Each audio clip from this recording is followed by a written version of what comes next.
पिछले साल लगभग 2 लाख इंडियंस ने इस देश की सिटीजनशिप हमेशा के लिए छोड़ दिया। ये लोग गद्दार नहीं थे, ये वो लोग थे जिन्हें इस सिस्टम ने निचोड़ कर फेंक दिया। हमें बताया जाता है कि हम विश्वगुरु बन रहे हैं, भारत को फिर से विश्वगुरु बनाना है। लेकिन सच्चाई ये है कि हमें एक ऐसे पॉलिटिकल सिंडिकेट के बीच फंसे हुए हैं जहां बीजेपी हो या कांग्रेस, इनमें कोई फर्क नहीं बचा है। इनके लिए भ्रष्टाचार तब तक बुरा है जब तक नेता विपक्ष में है। जैसे ही वो इनकी वॉशिंग मशीन में धुल कर आते हैं, वो मसीहा बन जाते हैं। आज हम किसी एक पार्टी की बुराई नहीं करेंगे, आज हम इस पूरे पॉलिटिकल सिस्टम का पोस्टमार्टम करेंगे। आज हम पर्दा उठाएंगे उस सच से जो आपको कोई मेन स्ट्रीम मीडिया नहीं दिखाएगी। क्यों भारत के टैक्स पेयर को कैश काउ बनाकर रखा गया है और क्या हमें एक नई स्वतंत्रता पार्टी की जरूरत है?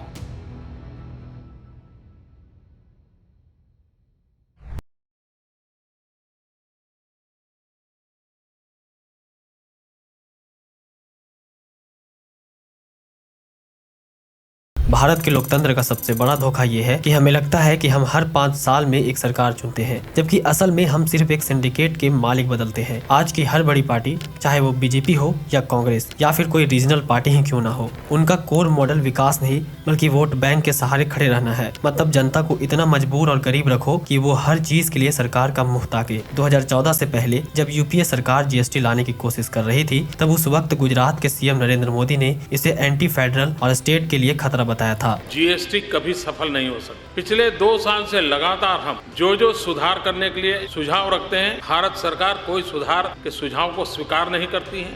रिफॉर्म का एजेंडा वे लागू नहीं कर पा रहे हैं, उसके लिए सिर्फ प्रधानमंत्री जी और उनकी पार्टी और उनकी सरकार जिम्मेवार है।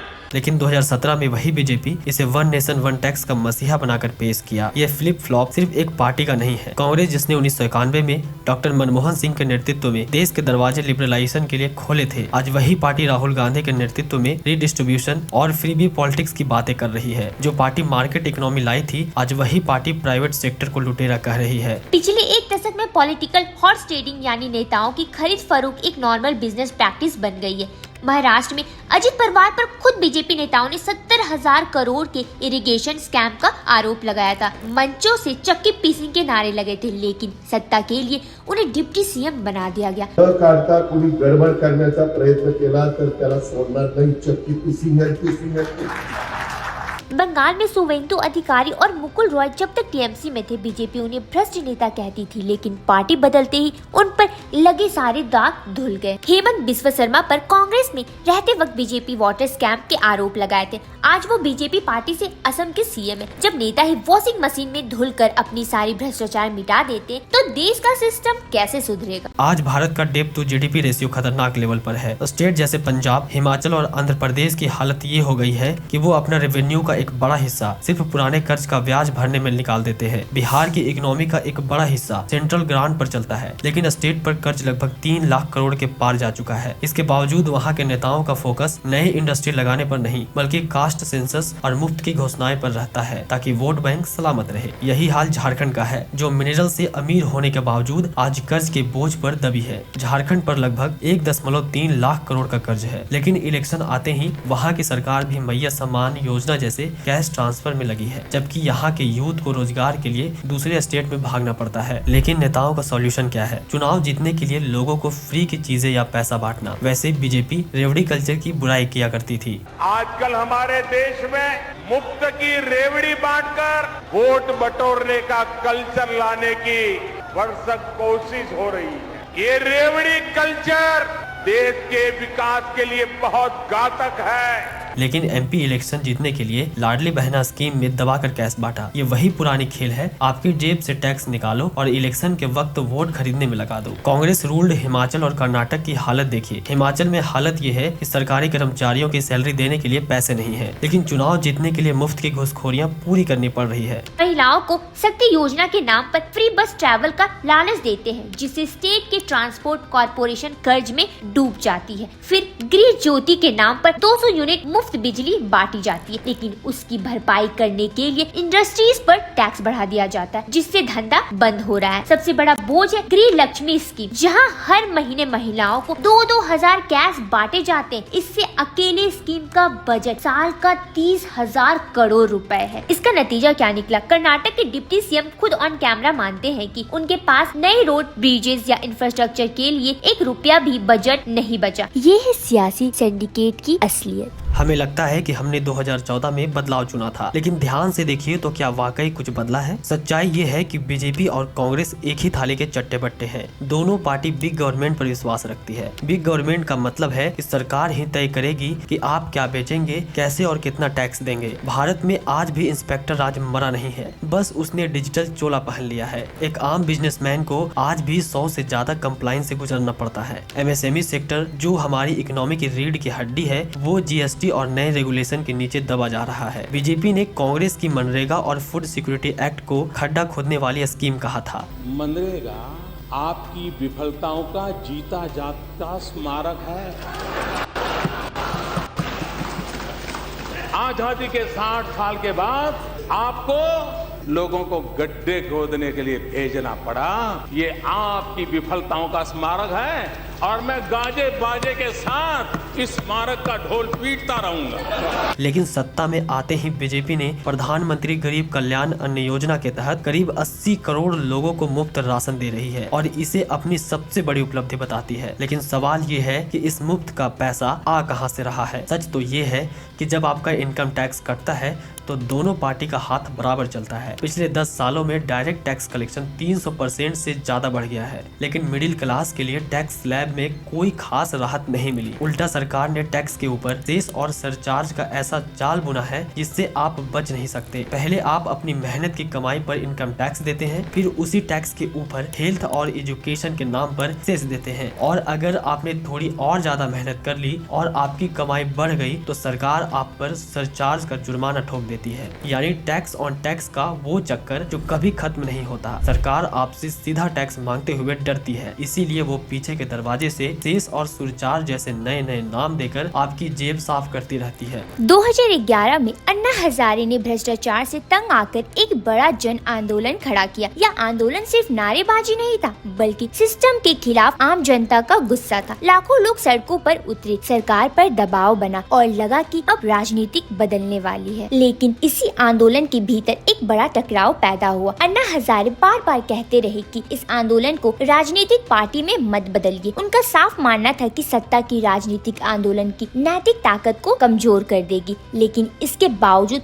2012 में आम आदमी पार्टी बनी। उस वक्त इस पार्टी का मकसद साफ था, वीआईपी कल्चर खत्म करना, स्वराज लाना और ईमानदार राजनीति की मिसाल पेश करना। लेकिन आज तस्वीर बिल्कुल अलग दिखती है। इस पार्टी के लोग आज लीगल स्कैम जैसे घोटालों के आरोपों में घिरे हुए हैं। जो कभी कहते थे न गाड़ी लेंगे न बंगला, उन्हीं के नाम पर आज शीश महल जैसे आलीशान रेनोवेशन की खबरें सामने आती है। तो हम चाहते हैं कि दिल्ली से ये वीआईपी कल्चर खत्म होना चाहिए और इस देश से भी ये वीआईपी कल्चर खत्म होना चाहिए। यहाँ सवाल सिर्फ आरोपों का नहीं, सवाल यह है कि क्या जिस सिस्टम ने तंग आकर लोगों ने इस पार्टी को चुना, आज वही भ्रष्टाचार में लिप्त नजर आ रहे हैं। आम आदमी पार्टी का मानना था कि मुफ्त की रेवड़ी लोकतंत्र को कमजोर बना देती है, लेकिन आज यही पार्टी दिल्ली और पंजाब में फ्री बिजली पानी के विज्ञापनों पर आम जनता के करोड़ों रुपए खर्च कर रही है ताकि लोग भ्रष्टाचार पर सवाल करना भूल जाएं। पंजाब का कर्ज आज 3.5 लाख करोड़ के पार है, फिर भी फोकस सिर्फ मुफ्त की घोषणाओं पर है।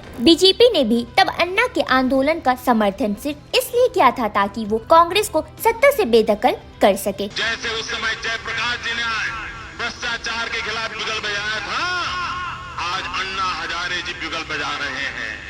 सबने मिलकर अन्ना के उस करप्शन फ्री इंडिया के सपने को दफन कर दिया और खुद इस सियासी सिंडिकेट का हिस्सा बन गए। आज अन्ना अकेले रह गए और आम जनता फिर से उसी लूट का शिकार हो रहे हैं, जिससे बचने के लिए हम 2011 में सड़कों पर उतरे थे। रीजनल पार्टी का हाल तो और भी बुरा है। यहाँ की सरकार स्टेट को अपनी पर्सनल प्रॉपर्टी समझ लिया है। बिहार और झारखंड में आरजेडी, जदयू और जेएमएम दशकों से समाजवाद का चोला पहनकर राज कर रही है, लेकिन सच्चाई ये है कि बल्कि इन स्टेट्स को सिर्फ चीप लेबर पैदा करने की फैक्ट्री बना दिया गया है। बिहार का यूथ 2 रुपया कमाने के लिए दूसरे स्टेट जा रहे हैं। क्यों? क्योंकि यहाँ की सरकार विकास के नाम पर भ्रष्टाचार करने में लगी है। झारखंड का हाल कुछ ऐसा ही है। तमिलनाडु, वेस्ट बंगाल हो या तेलंगाना, हर जगह क्रोनिक कैपिटलिज्म का बोलबाला है। अगर आप नेता के करीब हैं तो आपका बिजनेस चलेगा, नहीं तो आप रेड टेप में फंसे रहेंगे। आज देश में टैक्स पेयर के लिए कोई ठोस सिक्योरिटी नहीं है। एक तरफ मिडिल क्लास इनकम टैक्स देता है, दूसरी तरफ हर दिन इस्तेमाल होने वाले चीजों पर 18 से 28% तक GST देते हैं। और बदले में क्या मिलता है? एक बारिश में डूबता हुआ बेंगलोर। कर्नाटक की राजधानी बेंगलुरु में भारी बारिश देखने को मिल रही है। आज सुबह से हो रही बारिश की वजह से कई इलाकों में जलभराव की स्थिति पैदा हो गई। और गैस चैम्बर बनी हुई Delhi, which has once again turned into a gas chamber. 2014 के डेटा के मुताबिक इंडिया का टैक्स कलेक्शन रिकॉर्ड लेवल पर है, लेकिन इंफ्रास्ट्रक्चर का स्टैंडर्ड थर्ड वर्ल्ड कंट्री से भी बुरा है। क्यों? क्योंकि हमारा टैक्स नेताओं के घोटालों और मुफ्त की स्कीम भेंट चढ़ जाता है। क्या भारत हमेशा से ऐसा ही था? नहीं। 1959 में एक उम्मीद जागी थी जब सी राजागोपालाचारी ने स्वतंत्रता पार्टी की नींव रखी। उनका विजन था मिनिमम गवर्नमेंट मैक्सिमम फ्रीडम। राजा जी जानते थे कि भारत का दिमाग काबिल है, उसे सरकार की बैसाखी की जरूरत नहीं। स्वतंत्रता पार्टी ने 1960 के दशक में लाइसेंस परमिट कोटा राज के खिलाफ जंग छेड़ी थी। उनका मानना था कि जब सरकार बिजनेस चलाती है तो वो सिर्फ करप्शन और इनएफिशिएंसी पैदा करती है। उनका 21 पॉइंट मैनिफेस्टो आज के भारत के लिए भी सबसे बड़ा सॉल्यूशन है। स्वतंत्रता पार्टी ने उस वक्त कहा था कि सरकार का काम बिजनेस चलाना नहीं है, वो कम टैक्सेस की बात करते थे ताकि लोग वेल्थ क्रिएट करें। लेकिन तब इंदिरा गांधी ने गरीबों हटाओ का एक ऐसा इमोशनल और पॉपुलिस्ट नारा दिया जिसने पूरे देश को बेवकूफ बना दिया। उन्होंने बैंकों का नेशनलाइजेशन किया, प्राइवेट प्रॉपर्टीज पर हमला किया और कंपटीशन को खत्म कर दिया। स्वतंत्रता पार्टी जो लॉजिक और इकोनॉमिक पर आधारित थी वो उस शोर में खो गई। स्वतंत्रता पार्टी के पास समझदार और ईमानदार नेता थे जैसे मीनू मसानी और NG रंगाना। पार्टी ने कभी जात पात की राजनीतिक और दबंग नेताओं का सहारा नहीं लिया, बल्कि उस वक्त बाकी पार्टियां इनकी राजनीति करती थी। स्वतंत्रता पार्टी के लिए यही उनकी सबसे बड़ी कमजोरी बन गई। जब राजनीतिक डेवलपमेंट से हटकर आइडेंटिटी पर चली गई तो एक ऑनेस्ट पार्टी का टिकना मुश्किल हो गया। 1972 में सी राजागोपालाचारी के निधन के बाद पार्टी बिखर गई। उस वक्त के सियासी सिंडिकेट ने स्वतंत्रता पार्टी के नेताओं को तोड़ना शुरू किया। कुछ जनसंघ में चले गए जिसे आज बीजेपी के नाम से जानते हैं और कुछ कांग्रेस में। 1974 तक आते आते ये पार्टी भारतीय लोक दल में मर्ज हो गई और भारत ने हमेशा के लिए एक ऐसी पार्टी खो दी जो वाकई में आर्थिक आजादी दे सकती थी।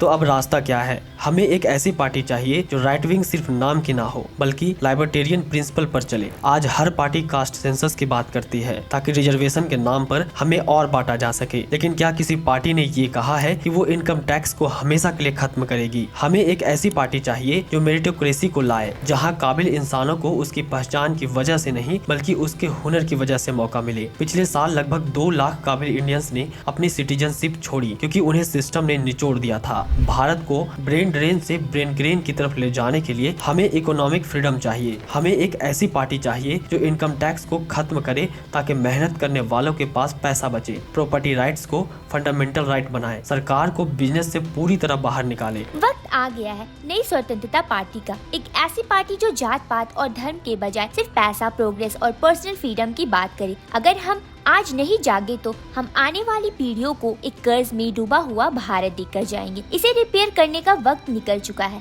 अब इसे रिप्लेस करने का वक्त है। इस वीडियो को हर उस इंसान तक पहुंचाइए जो मेहनत कर रहे हैं पर बदले में सिर्फ धोखा पा रहे हैं। ये भारत की दूसरी आजादी की लड़ाई है।